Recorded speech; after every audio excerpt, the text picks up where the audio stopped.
Hi, good afternoon. I'm Father Stephen. I'm the pastor of Santa Cruz Catholic Church here in Tucson, Arizona. I wanted to tell you about our new regulations. The bishop has asked us to not have public worship in the church. We're going back to our live streaming at 11 a.m. Actually, we've been doing that all along. We'll continue to live stream the Sunday Mass at 11 a.m. on Sunday. But we're also going to continue the outdoor Mass in the school field and add an additional outdoor Mass, one on Saturday evening in English at 6:30 and one on Sunday evening in Spanish at 6:30. Actually, they begin with the Rosary at 6:30. I want to share a little reflection since we're going into the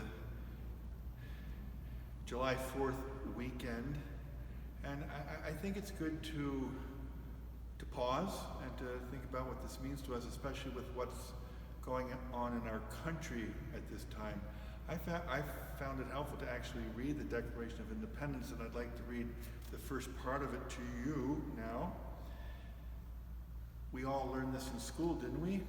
When in the course of human events, it becomes necessary for one people to dissolve the political bands which have connected them with another, and to assume among the powers of the earth the separate and equal station to which the laws of nature and of nature's God entitle them, a decent respect to the opinion of mankind requires that they should declare the causes which impel them to the separation. And then we have this famous sentence: we hold these truths to be self-evident, that all men are created equal, that they are endowed by their Creator with certain unalienable rights, that among these are life, liberty, and the pursuit of happiness.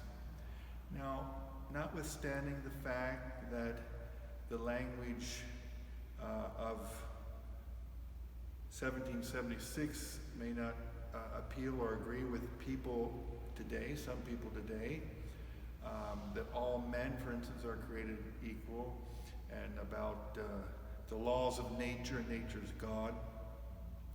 I think there's pretty universal agreement, although we may arrive at the reasons from different philosophies, but we all like to think that it is true that all are created equal and that all have unalienable rights to life, liberty, and the pursuit of happiness.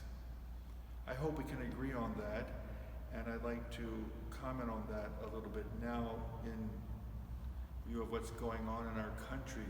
One of the things that troubles me is how acceptable abortion has become, and yet it's supposed to be an unalienable right to life. And of course we have a pro-life organization called Right to Life, the National Right to Life Association, and the local organizations.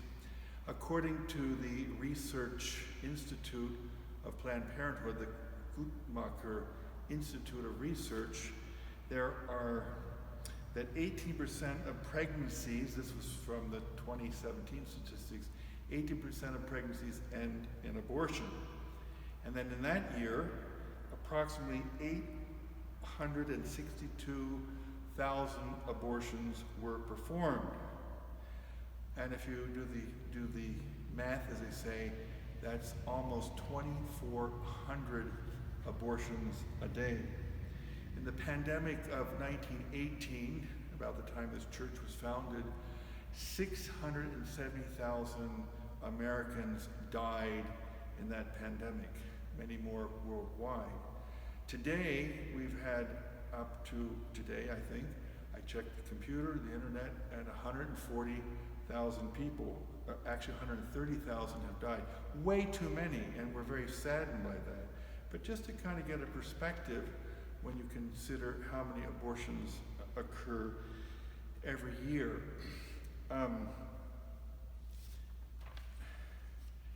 I'm wearing the feet that's used by pro-life people of a 10-week-old child in the womb.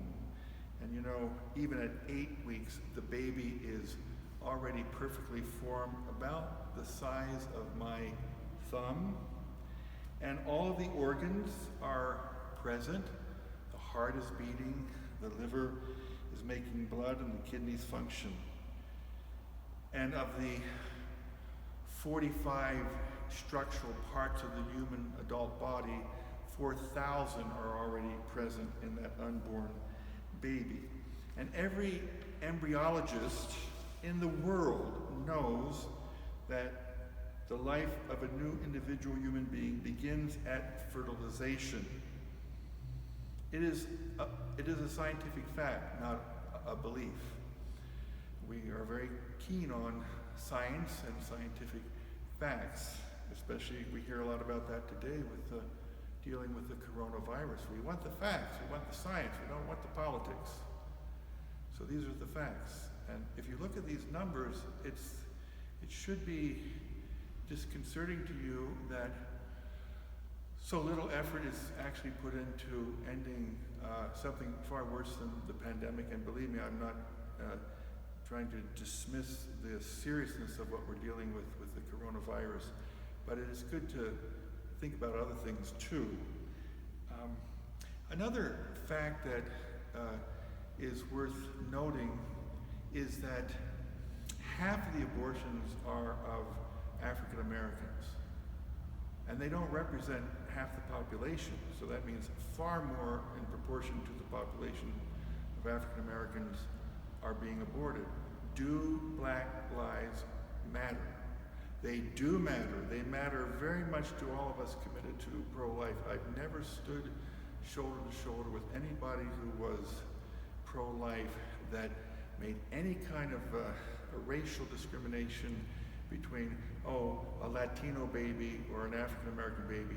All babies are equal and all have the equal right to life and to be born and to be cared for. Another interesting fact to consider, if Black lives matter, if Latino lives matter, if all lives matter, is why are 83% of Planned Parenthood's facilities in the neighborhoods of African Americans and Mexican Americans, or Latino, Hispanic Americans, or at least within walking distance. And 79% of their surgical facilities where abortions actually take place are in walking distance of these neighborhoods. So as we celebrate this nation's independence, let us consider the words again of the Declaration, and not the words you think I'm going to say, but these words here where it says,